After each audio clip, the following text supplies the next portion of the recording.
This is how you do the background. You would go into your video settings here, or you can go directly to choose virtual background, but I'll just go to video settings. There's a bunch of options for the video, and one is mirror my video. If you have text in your background, you really want to uncheck mirror my video. It's on by default.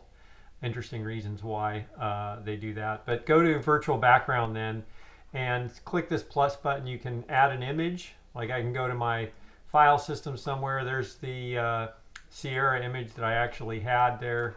I'll open that, and well, I don't need it in there twice, but then you just select that as the image, and if I go back to video, if I have mirror my video checked, you'll end up with text that looks backwards and so forth in there. So you want to make sure that mirror my video is off. Typically it's on by default, and again, there's reasons for that, and that's all you have to do. I mean, I have a very messy office behind me, and it does a good job. If I'm wearing headphones though, like, stuff will leak through from the background. You see how stuff kind of leaks through behind me with headphones, so it doesn't work really well with headphones. But it seems to work well otherwise. You might want to make sure your colors are a good contrast to whatever you're wearing relative to the background, and that's probably about it. So hope that's helpful. Talk to you later.